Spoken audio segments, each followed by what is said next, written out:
So ఇక్కడ ఏదో పరిశీలిస్తూ ఉన్నాడు. ఇగో ఇక్కడేమో మొత్తం వైర్లు తీగలు మొత్తం ఉన్నాయి, అంత ఆలోచన చేస్తారు. ఇక ఇక్కడ ఇరిగేషన్ శాఖ మంత్రి ఉత్తమ్ కుమార్ రెడ్డి, రేవంత్ రెడ్డి ముఖ్యమంత్రి, ఇక్కడ పొంగులేటి శ్రీనివాసరెడ్డి, ఇక వివేకు, పొన్నం ప్రభాకరు, చాలా చాలా పరిశీలన చేస్తారు. ఇక వాళ్ళు మామూలు పరిశీలన కాదు. ఇక్కడ చూడండి, సోమవారం మేడిగడ్డ బ్యారేజ్ వద్ద టెక్నికల్ పనులను పరిశీలిస్తున్న సీఎం రేవంత్, మంత్రులు ఉత్తమ్, పొంగులేటి, శ్రీధర్ బాబు, వివేక్, పొన్నం, ఎంపీ వంశీకృష్ణ. వీళ్ళకి నోటిఫికేషన్ ఏం తెలియదు, వీళ్ళకి ఏం తెలియదు, వీళ్ళకి మేడిగడ్డ ముచ్చట తెలియదు, ఏం తెలియదు.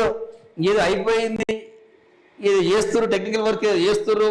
వీళ్ళ ఇంజనీర్లు అయిపోయారు. ఇక వీళ్ళ ఇంజనీర్లు అయిపోయి ఏం చేయాలి, ఏం కథ అని చెప్పి బాగా ఎట్లా పరిశీలన చేస్తున్నారు. ఏం చేయాలి, ఎట్లా చేయాలి, ఏం కథ అని చెప్పి పరిశీలన చేస్తున్నారు. ఇక వీళ్ళ కథ చూస్తారు. నిన్న వాస్తవానికి రేవంత్ రెడ్డి నిన్న మాట్లాడిన మాటలు వైరల్ అవుతా ఉన్నాయి.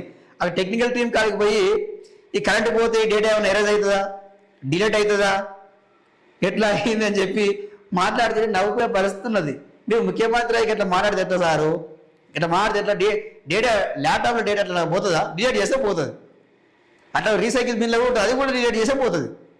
సో మీకు అన్ని తెలుసు కానీ ఏదో మాట్లాడాలి వాళ్ళతోటి, ఏదో చేయాలి, వాళ్ళకి ఏదో చెప్పినట్టు, వాళ్ళతో ఏదో మాట్లాడినట్టు, ఇక ముఖ్యమంత్రి ఏదో చేయాలి కాబట్టి చేసిండు. ఇక సో అదిగా సరే ఏదేమైనా ఇప్పుడు ఈ మేడిగడ్డ రిపేర్ చేపిస్తాము, అది చేస్తాం, ఇది చేస్తామని ఈరోజు మాట్లాడుతూ ఉన్నారు.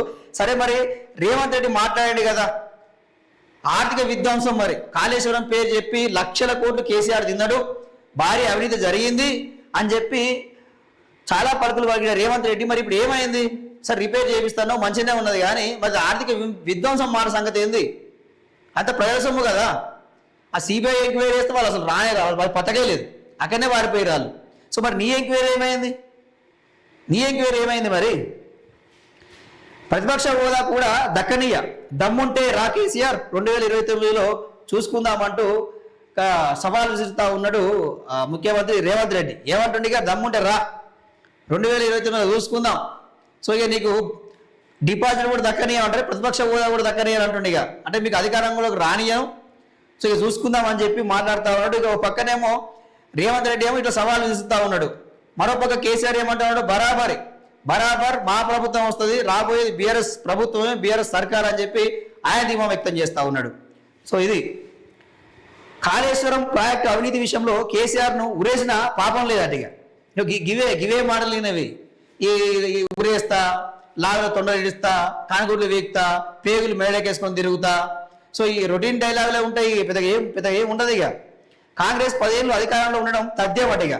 సో ఇట్లనే కేసీఆర్ కూడా నేను 20 ఏళ్ళు ఉంటా అధికారంలో, ఈ తెలంగాణలో 20 ఏళ్ళు ఉంటా, నేనే తెలంగాణ రాజుని అని చెప్పి కలగన్నాడు. ప్రజలు ఏం చేశారు, పండబెట్టి దొక్కిరు, బండకేసి వచ్చిరు, దెబ్బకు పాములు అనుకున్నాడు. ఇక సో అట్లా మీరు ఏం చేయాలని, నేను అధికారంలో నేను ఉంటా అంటే కాదు, ఇదో రాజరిక పాలన, ఇదేమన్నా ప్రజలు నిర్ణయిస్తారు. నీవు చేసే పనిని బట్టి, నువ్వు చేసే అభివృద్ధిని బట్టి ప్రజలు ఓట్లు వేస్తారు. ఏ పార్టీ అధికారంలో ఉండాలి, ఏ పార్టీ అధికారంలోకి ఉండొద్దు, ఎవరిని దించాలి, ఎవరిని రాజ్యంకి ఎక్కియాలి, ఎవరిని ముఖ్యమంత్రి చేయాలని చెప్పి ప్రజలు నిర్ణయిస్తారు. సో ఈరోజు నిరుద్యోగులు గోడు నేర్చుస్తారు, మాకు ఉద్యోగ నోటిఫికేషన్ రిలీజ్ చేయాలని చెప్పి, అవి మాత్రం నీకు వినిపించే పరిస్థితి లేదు. 2 లక్షల ఉద్యోగాలు భర్తీ చేస్తా అని చెప్పి హామీ ఇచ్చినావు కదా రేవంత్ రెడ్డి. ఈరోజు నిరుద్యోగులతో పిలుస్తున్నావా, మొత్తం చర్చలు జరుపుతున్నావా, జాబ్ క్యాలెండర్ రిలీజ్ చేస్తా అని చెప్పారు, దాన్ని ఊసేయలేదు, నిరుద్యోగ భృతి అన్నారు, ఆ మాటే లేదు. ఎట్లా ఉంటావు నువ్వు 10 ఏళ్ళు మరి అధికారంలో, ఎట్లా ఉంటావు నువ్వు 10 ఏళ్ళ అధికారంలో, మరి చెప్పాలి. ఇక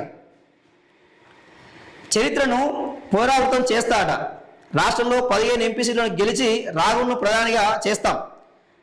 సరే గెలిచినట్టు ఆయన ప్రధాని అయినట్టు ఇక చూడాలి. ఇక దళితుడికి మంత్రి పదవి ఇస్తే జీవన్ రెడ్డి ఓరవలే, అందుకే పాపాల భైరవుని పార్టీలో చేరేండు, దొరలకు ఊడిగం చేసి గడిల ముందు బానిస బతకడానికి పోయిండు.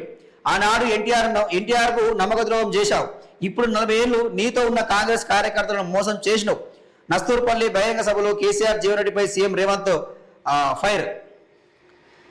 బీజేపీ నేతల కాళ్లు పట్టుకునేందుకే కాళేశ్వరంపై సిబిఐ విచారణను అడ్డుకునేందుకు బీఆర్ఎస్ లీడర్ల రహస్య పర్యటన. CM Harish Vinod Rao BRS MP ఢిల్లీలో ఎవరిని కలిశారో వివరాలు బయటపెట్టాలి, లేదంటే హరీష్ ఢిల్లీ పర్యటనపై విచారణకు ఆదేశిస్తా, ఏ ఆర్ఎస్ఎస్ ప్రముఖులను కలిసి కేంద్రపై ఒత్తిడి తీసుకువచ్చారో తేలుస్తానని వెల్లడాడిగా. సో ఇక ఇది ముచ్చటిగా అది కాళేశ్వరం పని మీద వాళ్ళు ఢిల్లీకి పోతే, సో ఆయన ఆర్ఎస్ కార్యక్రమం కలుస్తుందికే పోయాడు. మరి నువ్వు పోతున్నావు కదా, నువ్వు కూడా ఢిల్లీకి పోతున్నావు కదా, మరి మన బీజేపీ వాళ్ళు ఇచ్చిన ఎందుకు పోయినావు కదా, మరి మరి నిన్నేం రాయాలి, మరి నువ్వేం రాసావు ఒప్పందాలు చేసుకుంటున్నట్లు, మరి ఏం చేస్తున్నట్టు